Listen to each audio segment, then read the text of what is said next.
káàyì má gbé kúrò ńbẹ̀ gbogbo ẹ̀dá alààyè. Mo kí gbogbo etí tó bá ń gbọ́ mi tó bá gbé kúrò ńbẹ̀ ó ṣera rẹ̀.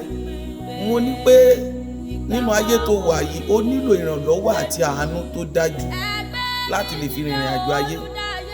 Ìwọ tó kọ́lé rẹ lákọ̀pàtì, ìwọ tó fẹ́ travel out, ìwọ tó ń wá àánú lórí iṣẹ́ rẹ, kọ̀ǹtrátọ̀ ní òrìṣẹ́ gbà, ìwọ bó ṣe fáyìn tó o kí ráwọn èèyàn fún ọ lówó tí wọ́n bá tún rí gbogbo rẹ tán wọ́n á tún ju ẹ lẹ̀ bí igi eléra bí pé ẹni tí ò wúlò.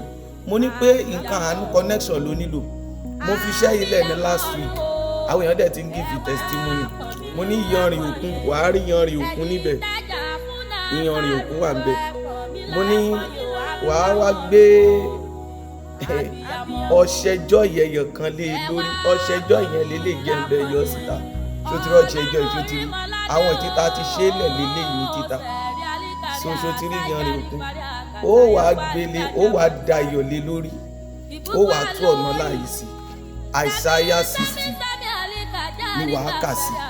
Mo ti fi ilẹ̀ online. Àwọn tó ń béèrè fún rírà rẹ̀ anywhere tó bá wà wọ́n máa send ẹ̀ sí ẹ. Ó ti pọ̀ ńlẹ̀, èyí tó wà ńlẹ̀ nísìnyí nínú 50 tá a ṣe àti tà á kò fi bẹ́ẹ̀ pọ̀ mọ́, just 10,000 naira ni. Ṣùgbọ́n ní ọjọ́ Wednesday tó ń bọ̀ ó mọ̀ pé a ti ṣe ti Wednesday kan lọ, àwọn èèyàn mo fún wọn ní just 1,500. Ìdí ni wípé àwọn tó wá sí Shiloh service wa mo fún wọn bẹ́ẹ̀.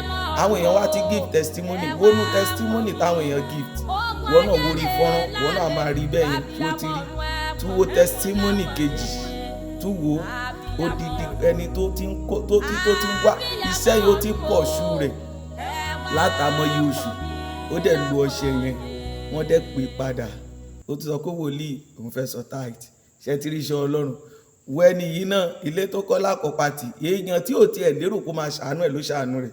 Sórí Wednesday tó bọ̀ yìí ní Sango Ọ̀tà ìjókòó lọ́dọ̀ wa, tó bá lè gbìyànjú tó bá lè wá ní ọjọ́ Wednesday tó ń bọ̀ yìí on the 25 ní Shiloh service wa ní dédé agogo 9 àárọ̀ títí di aago 2 ọ̀sán, wàá rí iṣẹ́ ìrà ní just 2,000. 1,500 láta ní Wednesday tó lọ. Ṣùgbọ́n àwọn èèyàn ń dà mí láàmú, wọ́n ní wòlíì ẹlòmíì sọ pé 10,000 ẹ pọ̀ jù fóun. Wà ní òkè ẹgẹ́ ń ṣe another opportunity. Ìwọ tó bá wá ní Wednesday on the 25 wàá rí ọṣẹ yìí gbà just 2,000 naira. Tó bá jẹ́ mi ni màá ra mẹ́ta, màá ra mẹ́rin, màá ra márùn. Ṣó ti pa another opportunity. Ṣùgbọ́n ìwọ tó jẹ́ pé ò lè wọ ọ̀nà rẹ jìn, tá a bá fẹ́ send ẹ̀ sí ẹ 10,000 naira ni. So ìwọ náà tètè wá gẹ́ẹ̀tì tiẹ̀. Wednesday máa ní agbára gan. Ìwọ tó bá fẹ́ wá pè mí sórí nọ́mbà mi 08108778741. WhatsApp nọ́mbà wa náà nìyẹn. God bless you.